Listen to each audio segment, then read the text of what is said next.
अरे ओए तेजस्वी यादव, उत्तर प्रदेश के अखिलेश यादव को देखो।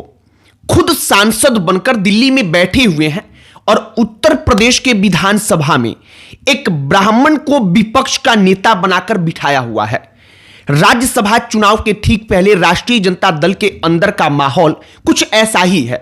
राष्ट्रीय जनता दल और महागठबंधन के अगर समस्त विधायकों को मिला दिया जाए तो उनकी संख्या सिर्फ 35 है। लेकिन अगर राष्ट्रीय जनता दल को राज्यसभा में एक भी व्यक्ति को भेजना है, अपनी एक सीट को बचाना है, तो कम से कम 41 विधायकों का वोट चाहिए। और इस बात को लेकर के चर्चा चलती है कि अखिलेश यादव की तर्ज पर तेजस्वी यादव भी राज्य छोड़कर केंद्र जा सकते हैं और राज्य में विपक्ष के नेता के तौर पर किसी दूसरे जाति के नेता को बिठाकर समीकरण बिठाने का प्रयास किया जा सकता है। लेकिन यहां पर सबसे बड़ी दिक्कत यह है कि तेजस्वी यादव अगर चुनाव लड़ते हैं तो फिर वह चुनाव जीत जाएंगे, इस बात की कोई गारंटी नहीं है। राज्यसभा के चुनाव का फॉर्मूला यह है कि विधानसभा में जितनी टोटल सीटें होती हैं उसको राज्यसभा के टोटल जितनी सीटों पर चुनाव होना होता है उसमें एक जोड़कर भाग देते हैं।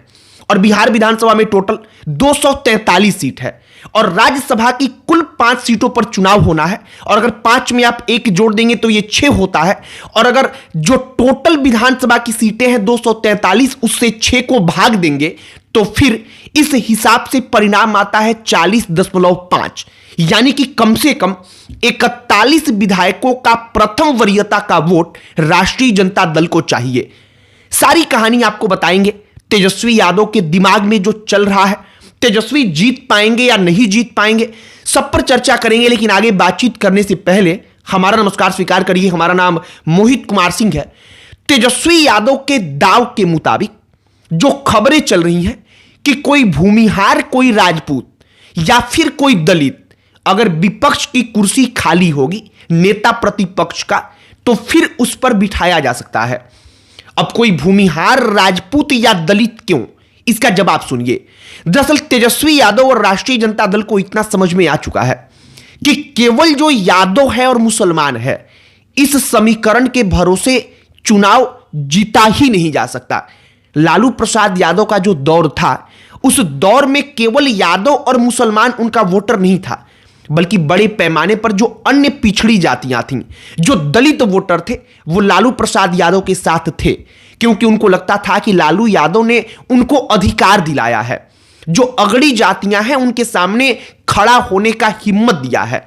लेकिन अब पूरा का पूरा परिप्रेक्ष्य बदल चुका है। राष्ट्रीय जनता दल के रैलियों में भीड़ होता है, लेकिन वो भीड़ जो होती है, आप जाकर के एक एक व्यक्ति का नाम पूछिएगा, 100 में से 90 केवल या तो यादव या तो मुसलमान होता है। और यही फर्क है कि जब चुनाव का परिणाम आता है तो उस परिणाम में दिखता है कि राष्ट्रीय जनता दल चुनाव हार चुकी है। अब सबसे पहले मौजूदा वक्त में राज्यसभा की 5वीं सीट के लिए, यानी कि 5 सीटों में से 4 सीट कंफर्म है बीजेपी और जेडीयू के लिए, एनडीए के लिए। अब जो 5वीं सीट है, उस 5वीं सीट के लिए जो लड़ाई होगी, अगर लड़ाई की स्थिति बन जाती है तो फिर तेजस्वी यादव के पास क्या मौका है। तेजस्वी यादव के पास एक फॉर्मूला यह है कि वो 35 विधायक जो आरजेडी के हैं, कांग्रेस के हैं, महागठबंधन के कुल मिलाकर 35 विधायक हैं, वो तेजस्वी यादव के नाम पर एकजुट हो जाएंगे। अब इसके बाद से ओवैसी के पार्टी के 5 विधायक हैं, उन 5 विधायकों से बात करना होगा, उनको अपने साथ लेना होगा। बिना उनके तेजस्वी यादव कुछ नहीं कर पाएंगे। इसके बाद भी एक विधायक कम पड़ेगा। अब उस एक विधायक के लिए जो बसपा के इकलौते विधायक हैं, उनसे बातचीत करनी होगी और उनको अपने पाले में खड़ा करना होगा। यह लड़ाई बड़ी जबरदस्त होने वाली है। चिराग पासवान के विधायक जो हैं, वो चिराग पासवान के विधायक 5वीं सीट के लिए बड़े महत्वपूर्ण हैं। और चिराग पासवान बार बार यह दावा कर रहे हैं कि तेजस्वी यादव 0 सीट जीतेंगे। राज्यसभा में उनका एक भी उम्मीदवार जाने वाला नहीं है। तेजस्वी यादव विधानसभा का चुनाव भी हारे थे और राज्यसभा का चुनाव भी हारेंगे, और चिराग बार बार ये चुनौती दे रहे हैं। एक बात तो एकदम साफ है कि तेजस्वी यादव अगर खुद मैदान में आएंगे तब भी राष्ट्रीय जनता दल को कड़ी मशक्कत करनी पड़ेगी सिर्फ एक राज्यसभा की सीट जीतने के लिए। बिना जो आसानी से कहा जाता है वो एक सीट मिलने वाली नहीं है। एनडीए 5 के 5 सीटों पर दावा कर रही है कि 5 का 5 हमारा ही है और इस लिहाज से लड़ाई बड़ी जबरदस्त है। अब अगर तेजस्वी यादव चुनाव नहीं लड़ते हैं तो फिर क्या होगा? राष्ट्रीय जनता दल अगर उम्मीदवार देगी तो किसी ऐसे कैंडिडेट को लाया जाएगा जिसके पास अथाह धन हो, जिसके पास विधायकों के बीच लॉबिंग करने का अथाह शक्ति हो। ऐसा क्यों, इसे भी समझिए।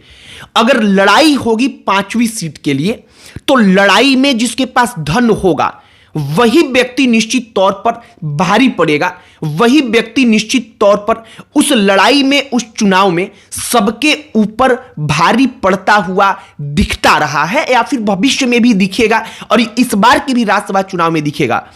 तो कुल मिलाकर राष्ट्रीय जनता दल के पास मौका है, लेकिन राष्ट्रीय जनता दल उस मौके को कैसे भुना पाती है यह देखना महत्वपूर्ण होगा। बाकी तेजस्वी यादव की जो पूरी की पूरी रणनीति है, जो राष्ट्रीय जनता दल में कहा जा रहा है कि लालू प्रसाद यादव के साथ भी बातचीत हुई है, लालू यादव भी इसके लिए तैयार हैं और तेजस्वी चाहते हैं कि अखिलेश यादव की तर्ज पर राज्यसभा में रहा जाए, लोकसभा में रहा जाए, मतलब सदन जो है दिल्ली का वहां का सदस्य रहा जाए और वहां से कुछ ऐसा किया जाए कि केंद्र की राजनीति में भी बराबर हस्तक्षेप बना रहे। और दूसरी बात, राज्य में किसी ऐसे चेहरे को जरूरत है कि बिठाया जाए जो चेहरा नए वोटों के समीकरणों को राष्ट्रीय जनता दल के पक्ष में लाकर खड़ा कर सके, क्योंकि जो परंपरागत वोट है, ट्रेडिशनल वोटर यादव और मुसलमान है, अब उसके बदौलत राष्ट्रीय जनता दल चुनाव नहीं जीतने वाली है। यह बात सबको मालूम पड़ चुका है और तेजस्वी यादव, लालू प्रसाद यादव, हर नेता आरजेडी का इस बात को महसूस कर पा रहा है। बाकी अब राज्यसभा के सीट को लेकर के जो पूरी की पूरी लड़ाई चल रही है, इसमें धन बल का खेल जबरदस्त तरीके से होगा, ऐसी उम्मीदें हैं। बाकी अखिलेश और तेजस्वी दोनों की राजनीति क्या एक ही दिशा में आगे बढ़ेगी, ये अगले चंद घंटों में या चंद दिनों में एकदम साफ हो जाएगी। आपकी इस पर क्या प्रतिक्रिया है, कमेंट बॉक्स में लिखकर बताइएगा। अन्य कोई टॉपिक जिस पर आप चाहते हो कि हम वीडियो बनाएं, चर्चा करें, बातचीत करें, उसे भी कमेंट बॉक्स में लिखकर बताइएगा। हमने आपको राज्यसभा के चुनाव का सारा जो गणित होता है, समीकरण मौजूदा वक्त में है, कैसे राज्यसभा के चुनाव में विधायकों के वोट का महत्व होता है, कितने विधायकों का वोट चाहिए एक सीट के लिए, हमने वो सब कुछ आपको बताया है। बाकी अन्य कोई टॉपिक जिस पर आप चाहते हो उसे कमेंट बॉक्स में लिखकर बताइएगा। हमारा प्रयास होगा कि उस टॉपिक पर भी वीडियो बनाएं। इस वीडियो को यहीं पर समाप्त करते हैं। अंत में हमारा परिचय, हमारा नाम मोहित कुमार सिंह है। बहुत बहुत धन्यवाद।